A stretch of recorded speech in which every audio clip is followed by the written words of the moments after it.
Hi, in this video, we're going to be looking at something which is a bit more challenging than what I usually do, because most of my videos are at advanced level, and this time we're going to look at proficiency level. We're going to watch a workshop, which I did, one of my Chatterbox workshops, in which we're discussing proficiency level, and we're going to be using objective proficiency, which all my students in the workshop have a copy of. If not the physical copy, they've got the PDF copy. Now, this particular exercise that we're going to look at is reading and use of English Part 1 multiple choice quiz. There are two parts of the video. This particular video is the first part, which is a discussion of what takes place, what they have to do in that part of the exam. So it's very much exploratory, as you'll see when I go through it in a moment. In the second video, which I'll do very soon, you see them actually doing the test, but not as a competition. They do it as a practice and discuss the answers together. Okay. In this one, as I said, it's exploratory, and it gives them an opportunity to discuss not only the right answer, in fact, the right answer is actually given, but to discuss why that's the right answer. And we also explore other related idiomatic phrases or lexis vocabulary as we go along, if it seems pertinent, if it seems relevant. So it's a pretty exciting video, and you should get a lot out of it. So that having been said, let's go and look at the particular page, which is this one here, and I'll show it up on screen and say more about it. Okay, let's go. In this part of the video, the participants are exploring what they have to do in paper 1, part 1, multiple choice close.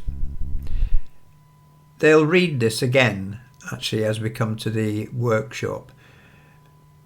It says this part of the reading and use of English paper is composed of a text drawn from a range of different sources of written English, for example, from advertisements, newspaper articles, encyclopedia entries, literary texts, etc.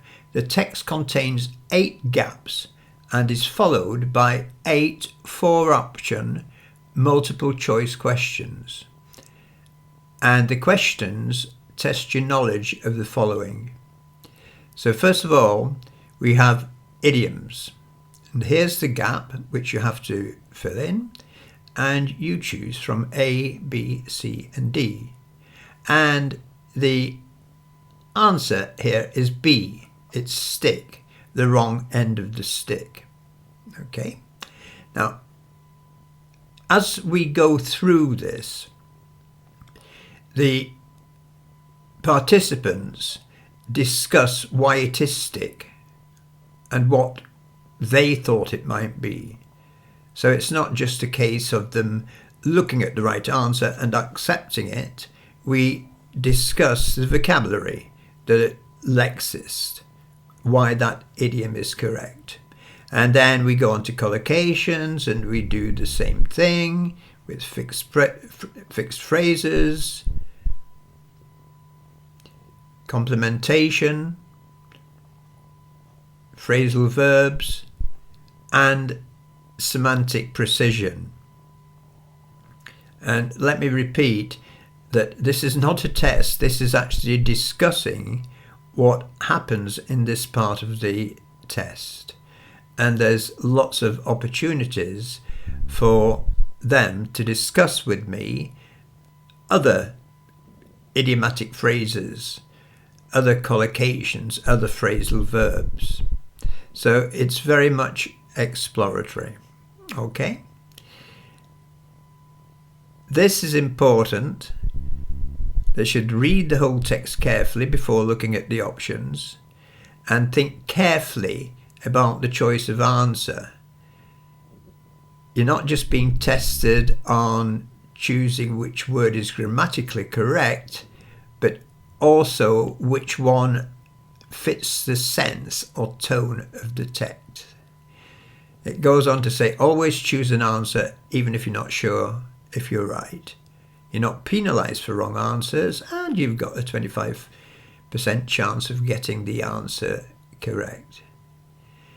It's important when you read the whole text, which you're not seeing here, that you look at words either side of it, that you look at the title, and that first of all you look at the whole text. You skim it, which means that you look for gist, and then you can scan it for more detail later. And that's important. You've got to get an idea, a preliminary idea of what the text is about. But more about that later when we do the actual test. We discuss the test, and that's a second video. In this one, we're just exploring what you have to do. Okay, so let's go on to the next part of the video and watch the participants discussing this part, okay? And they'll be reading out all these bits as well. Okay, let's move on. We're going to look at some proficiency tests. I was going to say I'm going to give you a proficiency test. It's not quite like that. We're going to explore one. I was going to do advanced, but I thought, no, let's go that stage higher and really challenge you. Now, the format of the test for proficiency is very much the same as advanced. It's just harder. It's more difficult. Both of them are very much vocabulary based, or I should say lexis based, which is, of course, not just individual words, it's expressions, idiomatic expressions, idioms, collocations, phrasal verbs. So it's not a test for you, but it will spark us into covering the kind of things which you like doing, which are phrases. What we'll do, we'll look at a couple of these using objective proficiency, which you've all got a copy of, and we'll discuss what you've got to do. I don't want to make it a competition. I don't want it so that people think, oh, I can't get it right and other people can. So what I think I'll do is to put you in pairs to go and look at the paper, and you can discuss it, and then we can come back and do it that way. So it's very much a discussion, all right? It's not a test. Can you go to page 48, please? And it says exam folder 3. Now, I've got it on screen. Who'd like to read it for me? Marina, read, please, what it's all about. This part of the reading and use of English paper. Okay, can I read from your screen as well? Yeah. Paper 1, part 1, multiple choice close. Okay.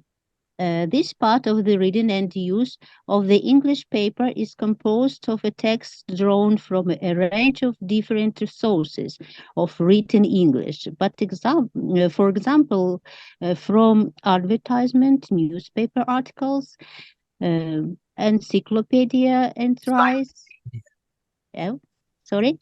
Encyclopedia. Encyclopedia in literary texts, etc. The text contains 8 verbs and is followed by 8 4-option multiple choice questions. The questions test your knowledge of the following.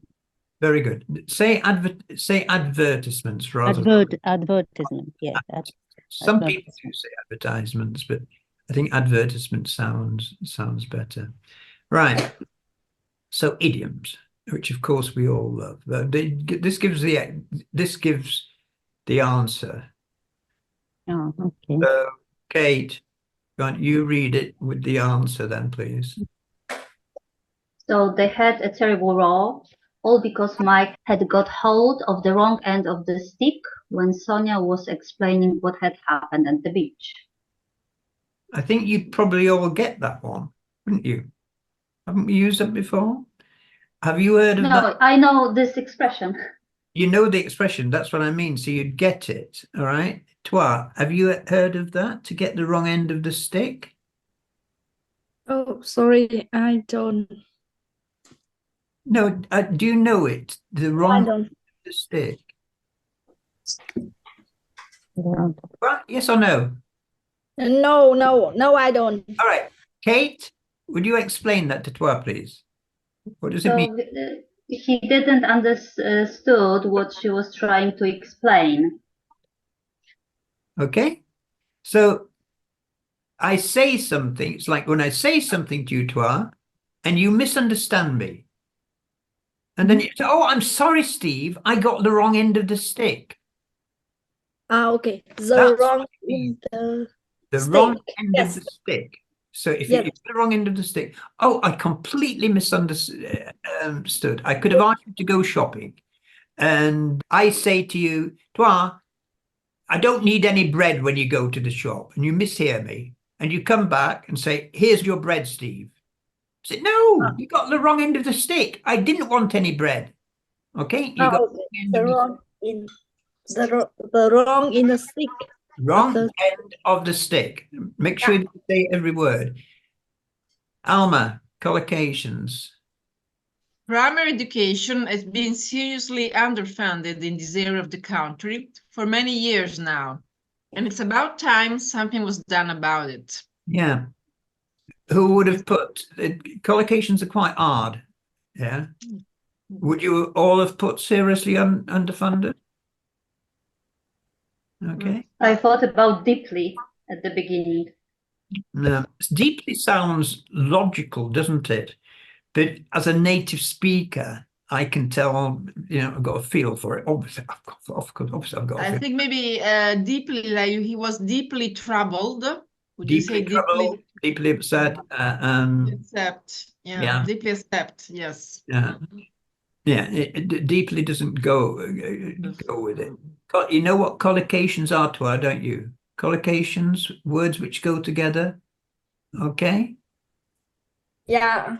Yeah. Okay. Mercedes, fixed phrases. Yes. Can you read, please? Everyone quickly took their places on the stage in readiness for the curtain to go up. Yes, and readiness for the curtain to rise. You take your place. Ladies and gentlemen, would you take your place for dinner, please? Okay. Ladies and gentlemen, the conference is about to start. Would you like to take your places? Okay. Could also say take your seat. But this stage, it's places because they're not sitting down. These are the performances. If it was made, it would be make your way. Could you make your way to your place? You can say save my place. Oh, I've got to go to the loo. Can you save my place? Can you save my seat? Okay. Okay. Tanya, complementation. The menu consisted of various starters, main courses, and desserts, all, in my opinion, designed to please the eye rather than the plate. Yes. Why can't it be composed? Anyone? Because it Anyone? will be another meaning, so... No. It's because of the off. Composed by. Yes, it's because So otherwise it's off. No. No, wait a minute. I've lost it now. It wouldn't be composed by, would it? Composed by various starters. No, it wouldn't be composed by. Marina? We're really into grammar here, but it is vocabulary. It's obviously vocabulary, but how do you use that vocabulary? Okay. Hamlet was composed by William Shakespeare. Sure. Okay. Yeah, that means another meaning. Yeah. The meaning, isn't it? Yep. So, all right, borscht. Okay, borscht, beetroot, what? The Potatoes, ingredients. tomatoes, meat. Okay, so When when borscht we borscht consists of various ingredients. Okay, we'll go back to this one. The menu was composed of various starters, but you can't say the menu composed of various starters. Suppose it, what about contained? No, that's more material, more physically. Yeah. You need. You wouldn't need off. It contains something. This contains no. This dish, this plate contains Nuts. Yes. Yeah.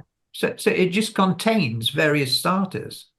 Okay, you don't need have. The menu contains various starters, but it doesn't really work very well. Making you think this, isn't it?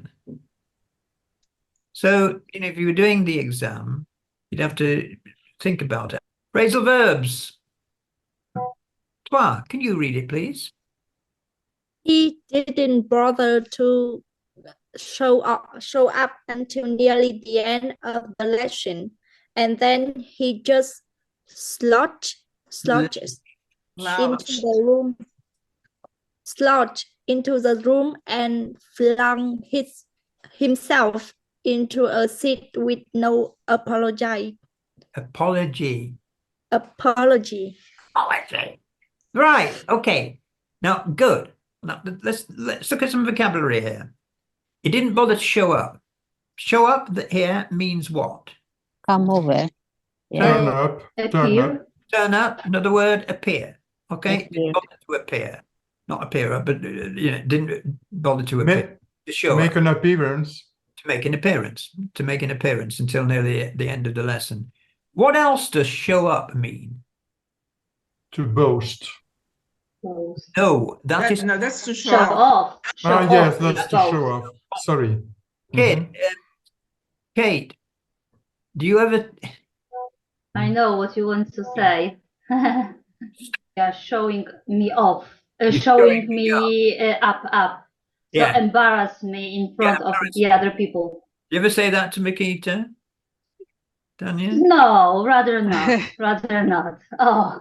Hey, listen, I got it said to me. I was thinking about this just the other day. My dad died in 2011, so when it was 20 years ago. It's quite ill before. But when we did used to go out, my uncle and I talk a lot. My uncle, who is now 100 years old, and Uncle Eric, like me, we both enjoyed talking to strangers. And Dad was a bit more reserved. And he said, okay, you two, shut up, stop showing me up. So even though I wasn't little, he was still telling me not to showing up. What's it matter, Dad? We're only talking. I don't know why he was like that. Yeah, show up. Right. So what is slouch? Yes, that's one I know because I've come across. Don't do it. Tanya, Okay. do you know what it means, Tanya? I'm not sure. Maybe it's kind of slippery. No, Kate, do you know Kate, do you know what it means? No. I can't. I'm looking for someone who's standing up, who can walk across the room slouching. Alma, you must know what it means. Yes, it means like you're creeping inside, not standing, Bend down. Okay. Yeah. You slouch. Sneaky. In contrast, flung. Mercedes, flung. Watch me. Yes, I've written down just this is a new word for me. Right. Okay, I've got a pen. Oh, this pen won't work. Can you all see me? What? Look at my pen. Okay. Pen won't work. Woo. I've just flung it across the room. Okay. threw it out. I fling, I flung. Okay, irregular. Fling, to throw. Flung himself into a seat. So, and this is, it's quite a common phrase, really. Flung himself into a seat. Okay. So the main thing there was show up, to put in an appearance search, which you've got there. Semantic precision. Okay. Who hasn't read yet? Tanya, can you read it, please? The rain trickled down slowly under his coat collar, making him feel thoroughly damp and miserable. And damp and miserable go together. Trickle. Do you know what trickle means? No. Right. When you turn the tap on, the faucet on, and the water pressure is not very high, the water trickles. It comes out slowly. Okay. Okay. If you have a stream like a little river, and there's been a drought, the river will trickle down. Okay, trickle. So it certainly wouldn't wade. What does wade mean? A wade is a place when you can cross a river on foot. No, that's a ford. And a wade, no? No. Oh, sorry. F-O-R-D. Yeah, I know them. Ford the river. Okay, but You have to wade. Because normally you'd ford it, and normally you'd be kind of ankle deep, basically, to wade.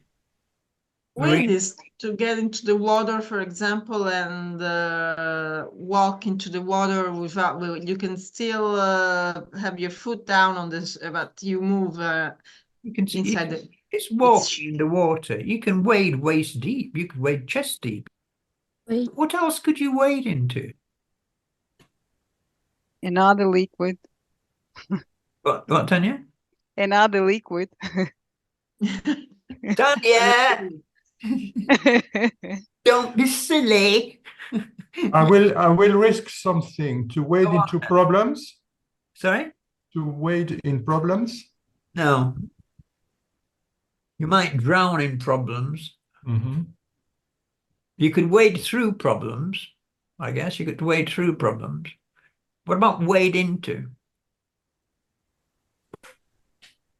I'm always wading into an argument with Daniel. I'm gonna wade into a fight with Daniel.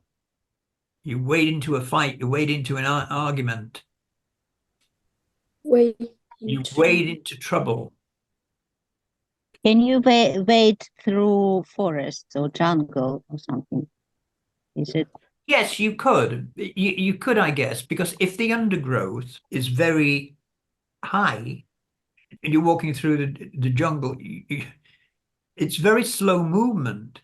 Have you ever tried walking like through bushes and it's pulling you back? Mm-hmm. Well, you should know about that, because you have some jungle in Vietnam, don't you? Okay. Yes, we have a lot. You have a lot of jungle, yes. Yeah. And I used to operate in the jungle, which you could make very comfortable, but when it was thick jungle, you used to have to cut your way through it, because you Cut my way through it. Well, yes, you did literally cut your way. We had something called like a machete, basically. Chop your way, chop the bushes down. So you wade through something. So wade into an argument. It's a collocation, this wade into an argument.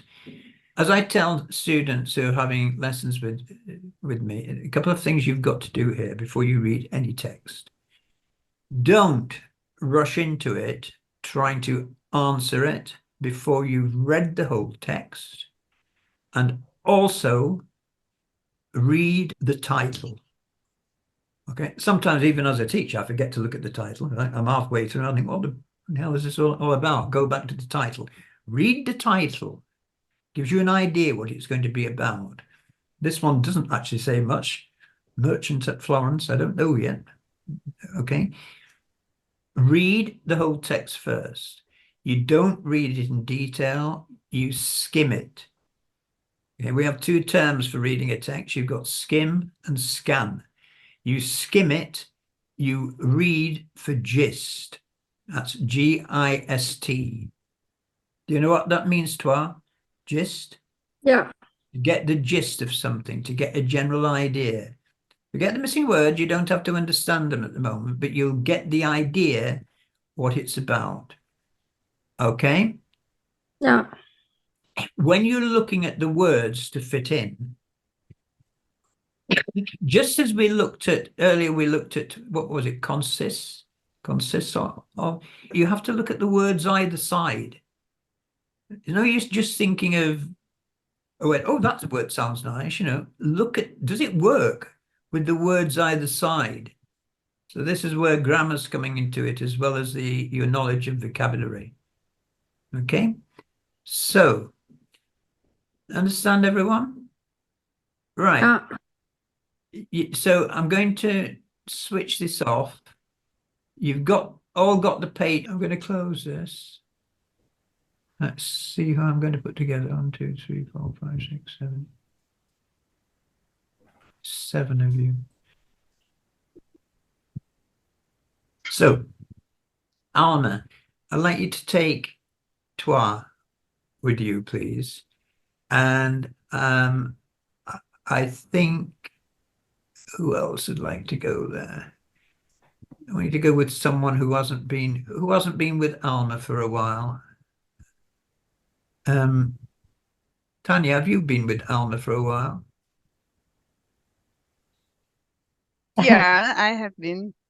I haven't been. Yeah, I've been only once with Alma. All right, you got Marina. Yeah, I Alma. remember you two. I remember you two going in. Okay, Marina, Alma, and Daniel, go with Tanya. Okay, Tanya, keep him under control, please. Okay, All right. keep him I'll under. do. Kate and Mercedes together. Okay, so do the exercise. Talk together about what you think the answers are and why. You know, help each other, and then we'll come back and we'll all talk about the answers. Okay, so they've now gone off to breakout rooms, which means they've gone into pairs, or in one case a group of 3, and they will be discussing this exercise, which is a Cambridge test basically, but they're not doing it as a test. They're discussing together what they think the right answer should be. They may agree on the answer, they may have different ideas. Okay, so I go around and visit the rooms to see how they're doing, and then I bring them all back into the main room and we all discuss together what the correct answer should have been and why some of the answers which they've come up with just don't work. And along the way we talk about other idioms which may come up in conversation. The test itself, they have to put the right word into the gap, and they select the right word from these down here. He claims to have, they look at one, and they're choosing between encountered, stumbled, run, fallen, and so on. Okay, but to do it, they do have to consider the whole text as a whole to see if that word actually works. So that's the idea of the exercise, and it was actually very successful from a point of view that the participants learned a lot and enjoyed doing it. But for you to see it, you'll have to watch the next video. So it would be a good idea if you subscribe, and I'll be editing the following video very soon and posting it. So I hope to see you again. As I say, make sure that you subscribe, and then you'll be alerted as to when it's available. It should be in the next couple of days, maybe even sooner. Okay? See you again soon. I hope you enjoyed the video.